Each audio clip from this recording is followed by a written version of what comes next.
सदगुरु से सब होत है, बंदे से बचवान, साहिब की दया करो, दया करो मुझको केवल तुम ही हो, विश्व बंधु आधार। साहिब आप थोड़ा सा इधर आ जाइए।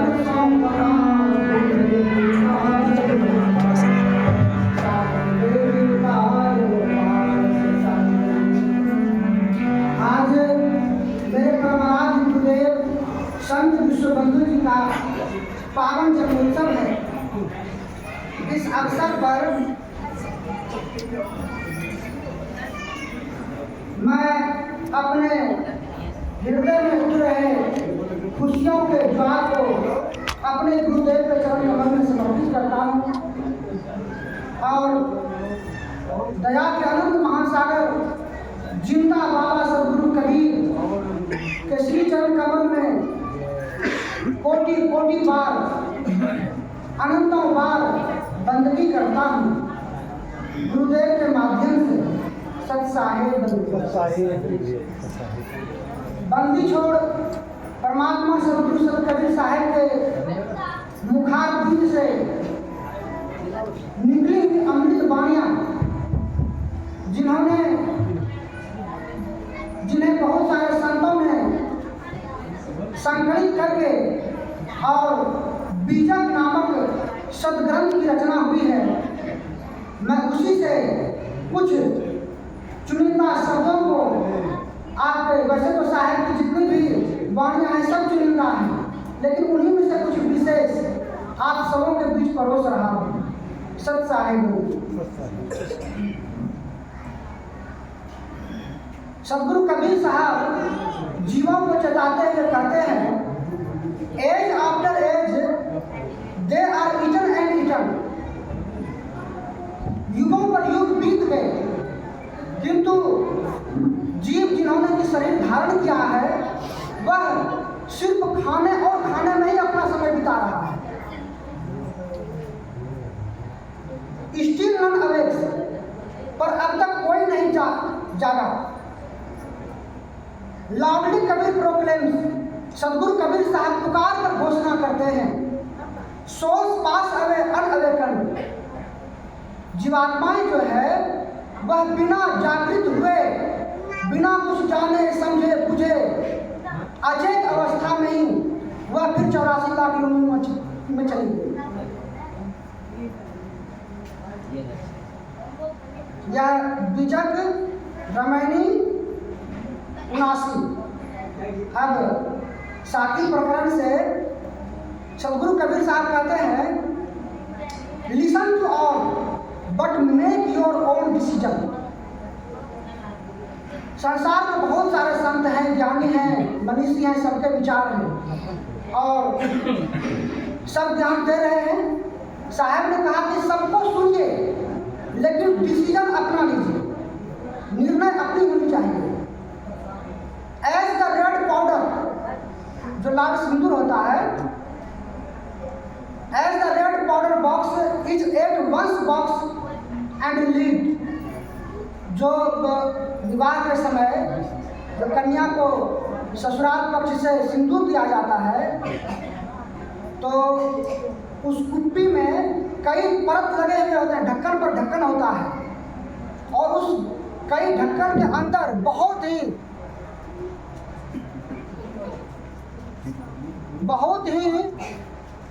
सेपरेट रूप से वह मुख्य चीज को रखा जाता है, क्योंकि उसका बहुत ही मूल्य होता है। उसी प्रकार से जो गुरु से ज्ञान प्राप्त हुआ है, गुरु जी ने जो नाम दिया है भजन करने के लिए, साधक अपने आप को अपने उस गुरुदेव के पावन नाम को उसी तरह छुपा करके संसार से और भजन करते हैं। सदगुरु कबीर साहब कहते हैं, ओ कबीर ऑल स्पॉइल्ड भक्ति। अर्थात सदगुरु कबीर साहब जीवों को कह रहे हैं कि आपने भक्ति को बिगाड़ लिया, बर्बाद कर दिया।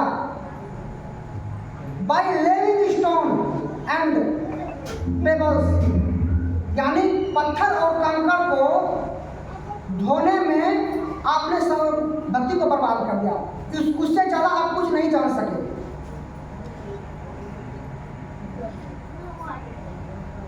Within they stored a poison, और जहर को अपने अंदर रख लिया, and put away the amrit, और अमृत को आपने खो डाला।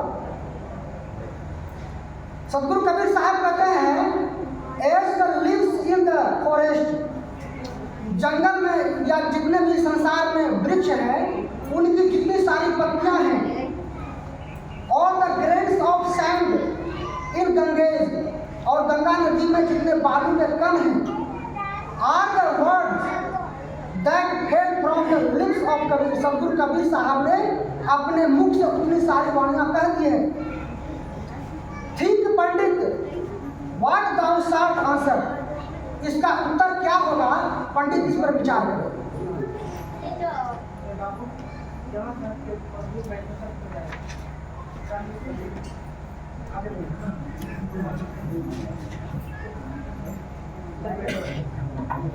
सतगुरु कबीर साहब कहते हैं कि death after death the whole world died, सारे संसार में लोग मर रहे हैं, सारा संसार मर रहा है, मृत्यु पर मृत्यु होती जा रही है। Yet none knows how to die, और इस मृत्यु के बारे में कोई नहीं जान सका। None ever died in such wise, लोग अपने आप को बुद्धिमान समझते हैं, as never to die again, और उसके पास ऐसी कोई युक्ति नहीं है जिससे कि मृत्यु से बचा जा सके और दोबारा मरना न पड़े।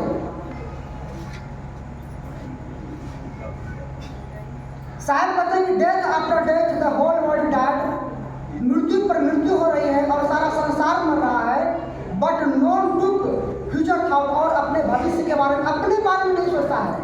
सोचता है कि फलाना तो मर गया, मैं तो भी हूँ जिंदा, ये सोचता है। Is held by his own wisdom, और अपने आप को बुद्धिमान समझता है और चतुराई से संसार में जीता है। एक दूसरे को ठक्कर या एक यज्ञ के प्रकार जैसे भी हो वह जीवन जीता है, बेहतर से बेहतर तरीके से जीने के लिए वो चाहता है। But the whole world died a slave, और मृत्यु एक दिन उसकी जीवात्मा को गुलाम बनाकर जबरन ले जाती है। I saw the whole world burning, Satguru Kabir साहब कहते हैं कि मैंने देखा सारा संसार जल रहा है। Is one in his own fire, वह अपनी ही आग में जल रहा है। Never did I meet the man, ऐसा कोई भी व्यक्ति मुझको नहीं मिला, to whom I might join myself, कि जिससे मैं उससे संगत कर सकूं। ऐसा कोई व्यक्ति जो कि जल नहीं रहा है, सब तो जल ही रहा है, जलने की तैयारी ही हो रही है, सभी जल जाएंगे।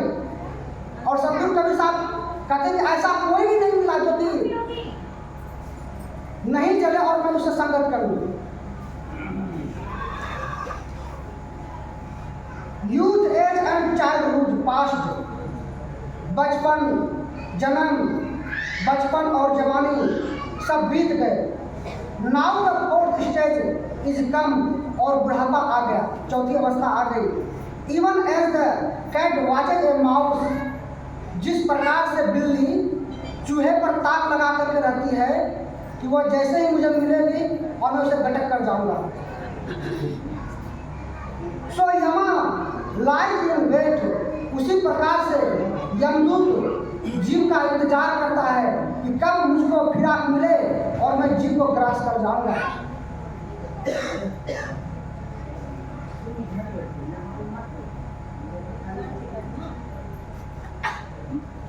साहब कहते हैं कि पढ़ना लिखना चातुर्य यह सब काम सहज काम धर्म और वशीकरण गगन चढ़ मुश्किल। स्कूल कॉलेज और यूनिवर्सिटी की जितनी भी पढ़ाइयाँ हैं उसमें वह रस नहीं है जितनी कि साहब के ज्ञान में रस है। आखिर क्या बात है कि आप चौथी कक्षा से जब पढ़ना स्टार्ट करते हैं तो आपको सतगुरु कबीर साहब की वाणियाँ पढ़ाई जाती है कविता के रूप में। स्कूल कॉलेजों में हर जगह, फिल्म जगत हो, राजनीति जगत हो, सभी जगह का सतगुरु कबीर साहब की वाणियाँ मिलती है। यह भी जो पुस्तक है टोरंटो यूनिवर्सिटी कनाडा की, इस पर मोहर लगी हुई है। यानी कहाँ नहीं है सदगुरु कबीर साहब की वाणी, हर जगह वह मौजूद है। यह प्रमाणित करता है कि वह सर्वव्यापक है। जिस सत्ता का ज्ञान इतना सर्वव्यापक है तो वह सत्ता कितना व्यापक होंगे। और अनुराग सागर से एक शब्द जिसकी मैं थोड़ी सी व्याख्या करना चाहूँगा। साहब बताते हैं, कहते हैं कि खूब रहो होशियार, नगर में एक दिन चोरवा आवेगा। होशियार रहो, अपने दास अपने भक्तों से, अपने हंसों से साहब कहते हैं कि एकदम होशियार रहो, चौकन्ना रहो, मृत्यु आएगी ही आएगी, एकदम 100% गारंटी है। बल्लम बर्छी तीर कमान बंदूक तोप चलावेगा। उस समय जो कष्ट होगा आपको, तो जिस तरह से गोली लगती है, बंदूक लगता है, तोप की चोट लगती है, उसी तरह का पीड़ा आपको होगा। बल्लम बर्छी तीर कमान आवत जात रखे नहीं कोई, घर में धूम मचावेगा। घर अर्थात इस शरीर में जब वह घर कर जाएगा तो वह बहुत धूम धड़का मचाएगा, वह अपना रूप दिखाएगा, बहुत तांडव करेगा। ताला न खोले केवारी न तोड़े, नहीं रूप दिखाएगा। बिना ताला चाबी खोले वह आपके शरीर में प्रवेश करेगा और मैं ही रूप दिखावेगा, अर्थात सूक्ष्म रूप आपको दिखावेगा। उस समय काल आपको नजर आएगा, आपके सामने होगा। और जब वह आपके सामने होगा तो आपके शरीर का खून जो है वह सूख जाएगा और आपका चेहरा शरीर पीला पड़ जाएगा। आप देखे होंगे डेड बॉडी को, उसका शरीर मरने पर पीला पड़ जाता है। क्यों? उस समय काल रूप को देख करके सारा खून शरीर का सूख जाता है और शरीर पीला पड़ जाता है। हंसा जहाँ बैठे पलंग पर 23 पकड़ी ले आवेगा। इस शरीर के अंदर जहाँ हंस आत्मा बैठी है वहाँ उसको जबरन घसीट कर निकाल देगा वो काल। मातु पिता बंधु कुटुंब कबीला काम नहीं आवेगा। जितने संगी हैं आपके परिवार रिश्ते परिजन, सब उस समय आपके प्रति दुख व्यक्त करेंगे, शोक प्रकट करेंगे।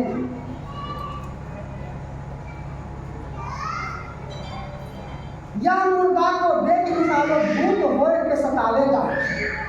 देखिए, जो परिजन आपसे इतना प्रेम करते थे परिवार के लोग कि अब आपके मृत्यु होने पर वही कह रहे हैं कि इसको जल्दी निकालो, जल्दी निकालो, नहीं तो यह भूत बन करके पकड़ेगा। कहाँ गया प्रेम? साहब ने बिल्कुल खोल करके दर्शा रहे हैं। गुरु के भक्ति साधुता सेवा सत सुकृत ठहरावेगा। अब निचोड़ बात साहब कह रहे हैं कि गुरु की भक्ति, गुरुदेव ने जो ज्ञान दिया, आप देखिए इसके संबंध में भी साहब ने कहा है कि मूल ज्ञान गुरु रूप है, मूल पूजा गुरु पाओ, मूल नाम गुरु वचन है, मूल भाव सद्भाव। तो यह अभ्यास करने के लिए साहब ने कहा। क्यों कहा? अपनी अंतर आत्मा जहाँ है वहाँ जिस समय गुरुदेव भजन भेद देते हैं तो वहाँ भजन भेद के माध्यम से बताते हैं कि इस स्थान पर गुरु रूप का ध्यान करना है। साहब उसी बात को कह रहे हैं कि मूल ध्यान गुरु रूप है, मूल पूजा गुरु पाओ, कि उस जगह पर अपने गुरु रूप का ध्यान करें। आप एक छोटा सा प्रमाण भी देख लीजिए कि हनुमान जी सीना फाड़ करके दिखा रहे हैं। कोई चाहे जिस अपने इष्ट का आराधना करते हो तो प्रेम भक्ति करते थे तो उसमें शक्ति आ जाती है अपने भक्ति करने पर। तो उसी प्रकार से गुरु रूप का ध्यान साहब करते हैं करने के लिए।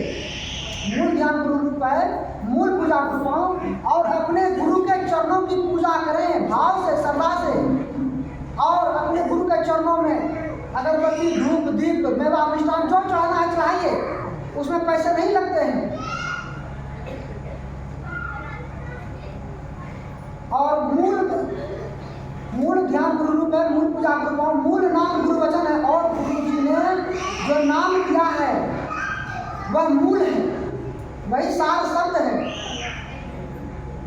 और गुरु जी वचन से जो आदेश देते हैं वह भी मूल है। और मूल भाव सद्भाव और अपने जीवन को सत्य आचरण में व्यतीत करें, बिताएं, यही साहब का आदेश है। तो यहाँ पर साहब कहते हैं कि गुरु के